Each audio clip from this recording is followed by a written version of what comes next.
السلام علیکم ورحمۃ اللہ وبرکاتہ۔ اچھا، عباس پور جو بارڈر کا ایریا آتا ہے، یہاں پہ جو یہاں کے رہنے والے رہائشی لوگ ہیں ان لوگوں کے لیے بہت سارے ایسے مسائل ہیں۔ یہ ہمارے بزرگ بیٹھے ہوئے ہیں، یہ دیکھیں اس وقت یہ معذور ہیں بیچارے گولیاں لگنے سے، انڈین فوج کی گولیاں لگنے سے۔ بارڈر یہاں سے چند ایک فاصلے پہ۔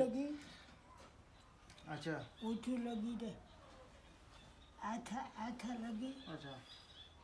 اچھا باہر گئی صحیح۔ اچھا یہ دیکھیں، یہ یہاں پہ یہ بزرگ ہے جن کو گولی لگی تھی، یہ بتا رہے ان کو یہاں سے گولی لگی ہے اور یہاں سے جا کے نکلی ہے، اور ان کا ایک بیٹا شہید بھی ہو چکا ہے۔ اب یہاں پہ حکومت کی طرف سے ان لوگوں کو کوئی ریلیف نہیں ملتا، کوئی چیز نہیں ان کو ملتی، جبکہ یہ اپنی ساری جتنے یہاں بہت بڑی آبادی ہے، یہ لوگ یہاں سے ہجرت کرنے پہ بلکہ یہاں سے ہجرت کر کے دوسری جگہ جا کے کوئی راول پنڈی میں رہتا ہے، کوئی عباس پور شہر میں رہتا ہے۔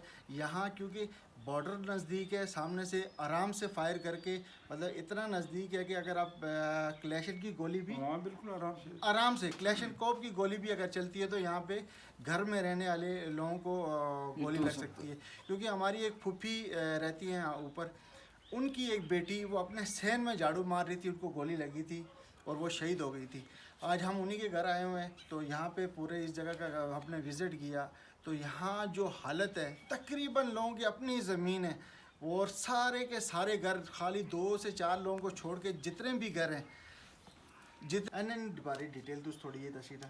ہاں، فیض محمد ان کا نام ہے۔ ان کے دو بیٹے اسی فائرنگ کی وجہ سے، انڈین فائرنگ کی وجہ سے شہید ہوئے۔ صحیح۔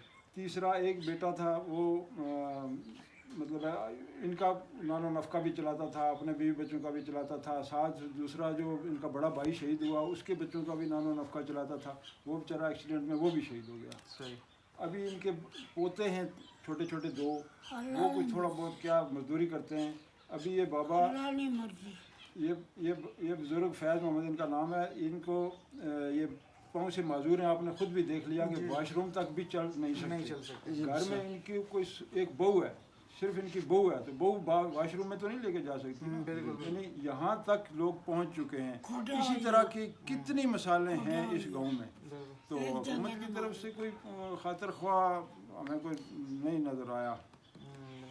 چلو تھوڑا افطار کو جی ہم نے یہاں پہ وزٹ کیا۔ اوورال یہ بزرگ ہیں، ان سے ہم ملے اور بہت افسوس ہوا ہم کو یہاں کا ایریا دیکھ کے، اتنا اچھا خوبصورت ایریا ہے۔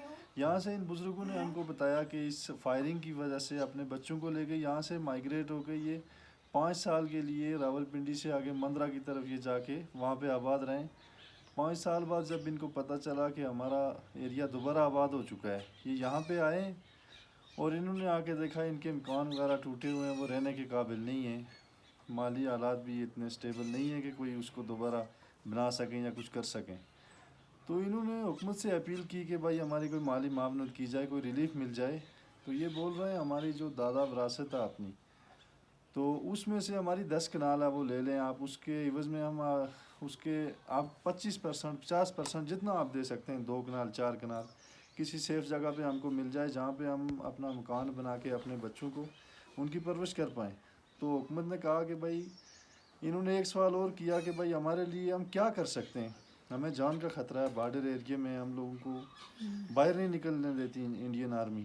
تو وہاں سے جو کمشنر صاحب ہیں وقول ان کے یہ بول رہے ہیں، میں نے اپلیکیشن جب دی، میں نے بولا میں اتنے لوگوں کی اپلیکیشن آپ کو لے کے، ان کا سوال لے کے آپ کے پاس آیا ہوں، یہ ان کی پرابلمز ہیں۔ انہوں نے بولا بھائی آپ کے اس سوال کا میرے پاس جواب نہیں ہے، دوسرا آپ یہ بتائیں آپ آرمی کے کس رینک سے آپ ریٹائرڈ ہیں۔